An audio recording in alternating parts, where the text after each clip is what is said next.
Hello everyone, welcome to any classes. इस video में करने जा रहे हैं हम बहुत ज़्यादा 3 most important theorems for your board exam, जो कि बहुत बहुत ज़्यादा इंपॉर्टेंट रहने वाली है आपके एग्जाम्स के लिए। ठीक है, तो सबसे पहले मैं बात करूंगा यहाँ पे कि वो 3 थ्योरम्स कौन कौन सी है, और मेरे आई होप ये आपको तीनों की तीनों थ्योरम्स मालूम ही होगी, जिसमें सबसे पहले आपकी पीपीटी आ जाती है और जो रिमेनिंग 2 है वो आपकी सर्कल आती है। सबको एक एक करके हम लोग देखेंगे यहाँ पे और फिर सबको यहाँ पे सॉल्व करेंगे। ठीक है, तो सबसे पहली जो थ्योरम है जिसके बारे में मैं बात करूँगा वो है पीपीटी। ठीक है, और पीपीटी में आपको पता ही है कि पीपीटी का दूसरा नाम जो होता है वो कहता है थेल्स थ्योरम। ठीक है, तो उसका हम लोग प्रूफ देखेंगे, लेकिन उससे पहले मैं बात करूँ ये जो पीपीटी है ये बेसिक में आपको 5 मार्क्स में देखने को मिल सकती है। तो पीपीटी स्लैश थेल्स थ्योरम दोनों थ्योरम एक ही है और ये आपको बेसिक में 5 मार्क की देखने को मिल सकती है। बट वेयर एज आपकी जो स्टैंडर्ड की बात है तो स्टैंडर्ड में आपके पास बेसिक में सीधा जैसे मैंने कहा 5 मार्क्स की देखने को मिल सकती है, और स्टैंडर्ड में यूँ बात करूँ तो स्टैंडर्ड में आपके पास ये 3 मार्क्स में भी आ सकती है या फिर 3+2 मार्क्स में भी देखने को मिल सकती है। मतलब 3 मार्क्स का आपको पीपीटी का प्रूफ होगा और 2 मार्क्स का उसके साथ ही एक रिलेटेड क्वेश्चन होगा। तो आपको दोनों तैयारी यहाँ पे कर लेनी है कि किस तरह से आपको इसको मैनेज करना आना चाहिए। ठीक है, इसको ध्यान से करिएगा, प्रूफ बिल्कुल नहीं छोड़ना आपको उस चीज़ का। तो सबसे पहली जो थ्योरम है हमारे पास, जो मैं यहाँ पे अभी करूँगा, जिसका प्रूफ मैं करके दिखाने वाला हूँ, that is your basic proportionality theorem. ठीक है, तो उसका हम लोग प्रूफ करेंगे बेसिक प्रोपोर्शनैलिटी थ्योरम का। तो बेसिक प्रोपोर्शनैलिटी थ्योरम का हम लोग जो प्रूफ है उससे पहले हम लोग इसी स्टेटमेंट लिखेंगे। ठीक है, तो आपको स्टेटमेंट भी बहुत ज़्यादा इतनी इंपॉर्टेंट है, तो स्टेटमेंट लिख देता हूँ पहले यहाँ पे मैं आपके लिए। तो स्टेटमेंट क्या कहती है,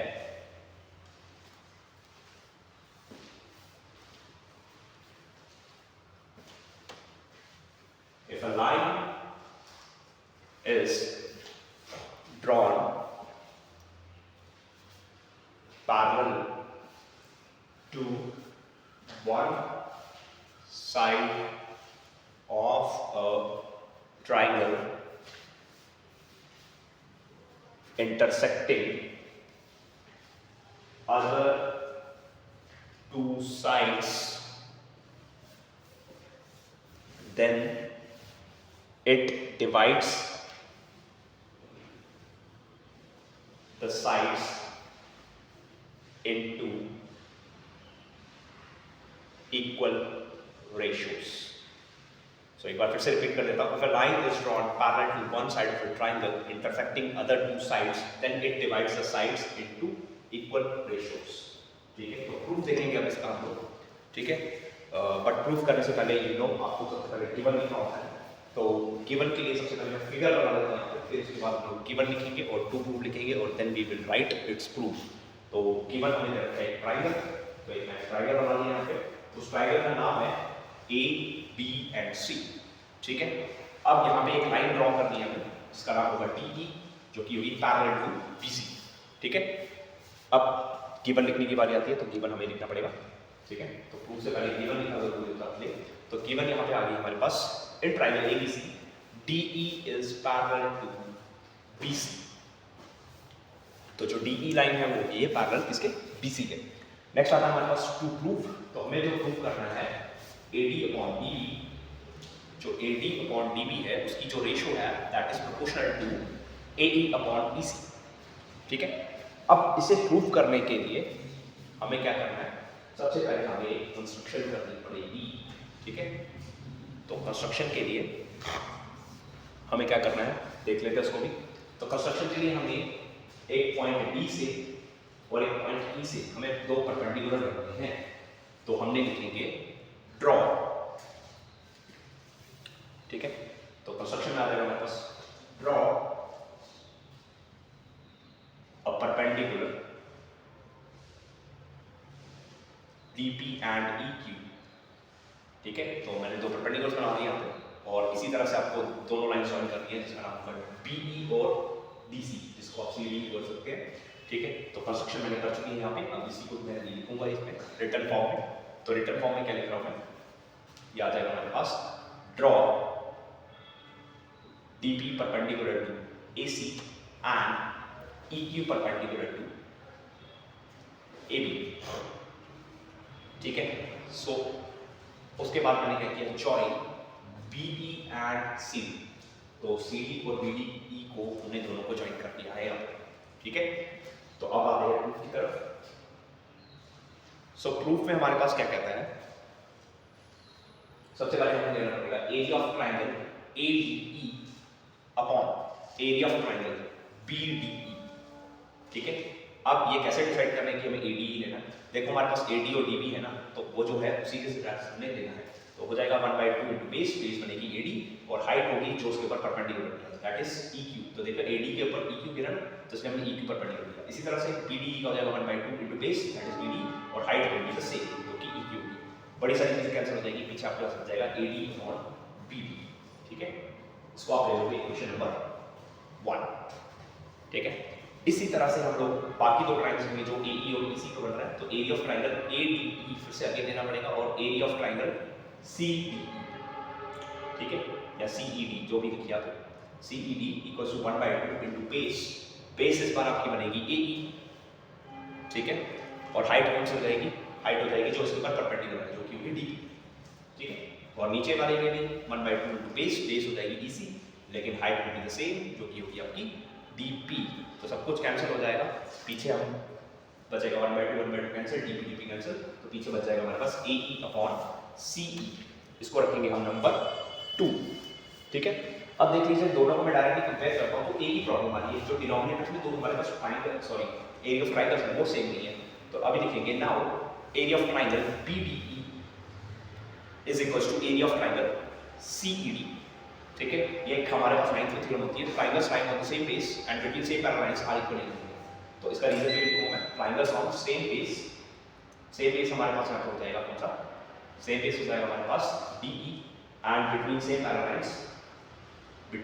सेम पैरेलल लाइंस जो कि हो जाएगी हमारे पास DE एंड BC, ठीक है।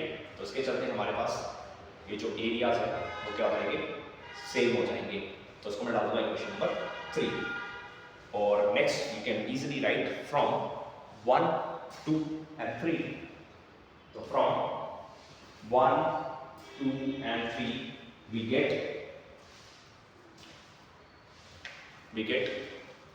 AD upon DB equals to AE upon EC, ठीक है। और यही हमारा रिक्वायरमेंट था, तो हेंस प्रूफ हो चुका है यहाँ पे थ्योरम, ठीक है। तो इसी के साथ हमारी थ्योरम ये होती है कंप्लीट। तो आप ध्यान से देखिए इसको, फिर से मैं बता रहा हूँ आपको ट्राइंगल्स लेते समय ध्यान रखना है कि आपको पहले AD लेना फिर BD लेना, वो आपके 2 प्रूफ में जो दे रखा है AD और DB उसी के हिसाब से आपने लेने हैं। मतलब आपका पहला इक्वेशन AD अपॉन DB आना चाहिए और दूसरा इक्वेशन आपने AE अपॉन EC आना चाहिए, ठीक है। तो इसी को ध्यान रखते हुए बहुत ध्यान से करनी है आपको ये थ्योरम, ठीक है। और इसी तरह से नेक्स्ट AE अपॉन EC के लिए आपको याद रखना है दोनों हमारे पास क्या होते हैं, DP परपेंडिकुलर। तो ये 5 मार्कर की जैसे कि मैंने कहा बेसिक के लिए आएगी, तो बेसिक वालों को तो स्टेटमेंट प्लस प्रूफ दोनों ही आने चाहिए क्योंकि ये 5 मार्कर आपको डायरेक्ट हो सकते हैं, जबकि स्टैंडर्ड वालों के लिए मैंने कहा ये 3+2 मार्कर में भी आ सकती है, ठीक है। सो आई होप ये थ्योरम आपको क्लियर हो चुकी होगी। अब बढ़ते हैं थ्योरम नंबर 2 पे जो कि होगी सर्कल से रिलेटेड।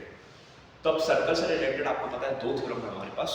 सो पहली वाली थ्योरम में यहाँ पे लिखने जा रहा हूँ जो सर्कल की सबसे इंपॉर्टेंट है, वो आपको पता है radius at the point of contact is perpendicular to the tangent.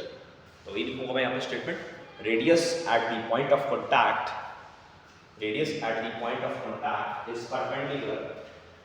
Is perpendicular to the tangent, ठीक है। तो इस क्वेश्चन में गिवन हमें पता लग गया a circle with centre O है, ठीक है, और एक टेंजेंट भी हमें बनाना है, तो मैं टेंजेंट बना देता हूँ यहाँ पे, ठीक है। तो टेंजेंट हमारे पास यहाँ पे आ जाएगा, ड्रॉ कर देता हूँ यहाँ पे,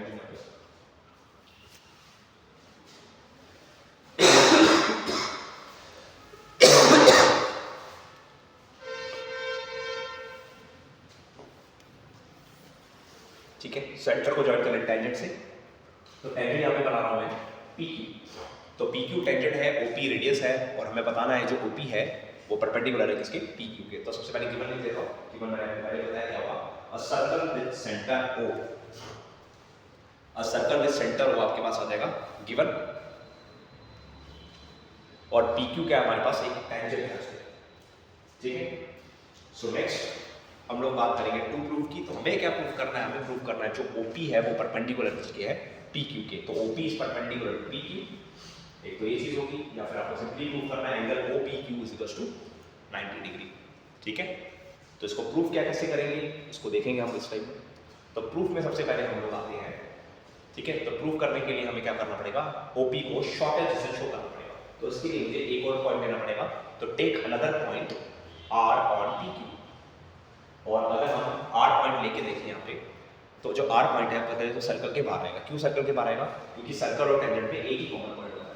अगर आप OR को ज्वाइन करते हैं तो देख सकते हैं जो OR है वो OP के कंपैरिजन में बड़ी है। तो clearly OP is lesser than OR, और ये हमेशा क्या होगा, ट्रू होगा। So this will be true, this will be true for all points,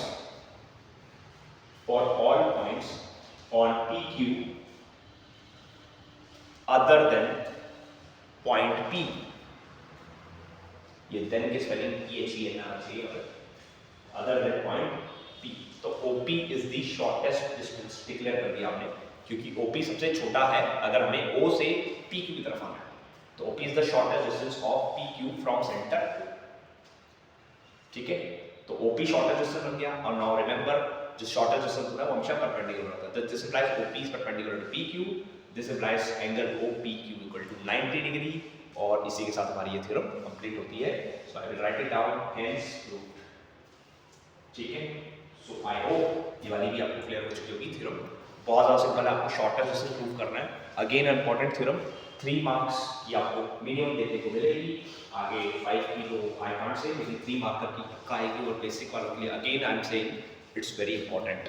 ठीक है, स्टैंडर्ड वालों के लिए भी इंपॉर्टेंट है। ठीक है, क्योंकि हमारे पास 3 डिफरेंट सेट होते हैं, तो किसी भी एक सेट में देखने को आपको जरूर मिल सकती है एक चीज़। ठीक है, ओके। सो ये थी हमारी सेकेंड थ्योरम। तो अब बढ़ते हैं हम अपनी नेक्स्ट थ्योरम की तरफ, जो कि हमारी last theorem of this video और सर्कल की भी लास्ट थ्योरम है। ठीक है, तो आपको पता है बहुत ज़्यादा इंपॉर्टेंट है। Tangents drawn from an external point, tangents drawn from external points are equal. Tangent drawn from an external point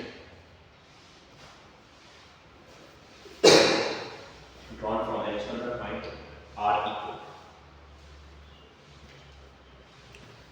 तो ये वाली बहुत ही ज़्यादा इंपॉर्टेंट है। आपको पता है पेरीमीटर के जितने भी क्वेश्चन हैं वो सारे के सारे इसी से रिलेटेड आते हैं। तो अगेन या we need to draw circle. एक सर्कल हम लोग ड्रॉ कर लेंगे जिसमें अगेन हम लोग एक सेंटर O बनाएंगे। ठीक है, तो सेंटर O बना लेते हैं और उसके बाद 2 टेंजेंट्स बना दूंगा यहाँ पे मैं, जो सेम एक्सटर्नल पॉइंट में से आ रहे हैं, जिसका हम लोग नाम देंगे यहाँ पे। ठीक है, तो पहले मैं जरा टेंजेंट्स ड्रॉ कर दूंगा यहाँ पे। तो ये टेंजेंट्स हमें ड्रॉ करने। ठीक है,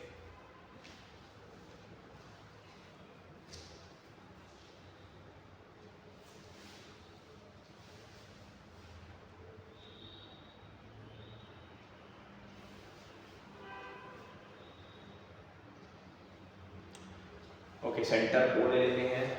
ठीक है, और सेंटर को हम लोग पॉइंट ऑफ कॉन्टैक्ट से ज्वाइन कर लेते हैं।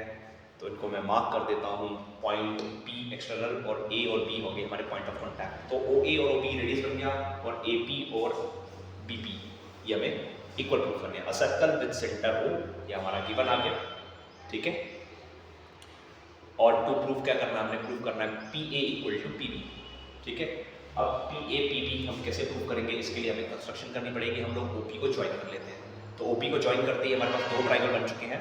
ठीक है, दोनों ट्राइंगल्स के लिए सबसे पहले मैंने बोला आपको ज्वाइन लिखना पड़ेगा। तो ज्वाइन OP, तो जैसे आपने OP ज्वाइन कर दी यहाँ पे, तो आ जाएगा and triangle OAP and triangle OBP।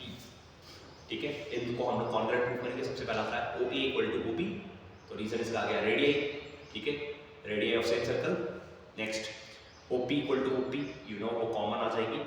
और तीसरी चीज जो आपको पता है, angle OAP equals to angle OBP। ये क्या हो जाएगा, 90 डिग्री ईच हो गया, because radius at the point of contact is perpendicular to the tangent, जो हमारी थ्योरम अभी से जो पहले की हमने वही थी। ठीक है, तो radius at the point of contact.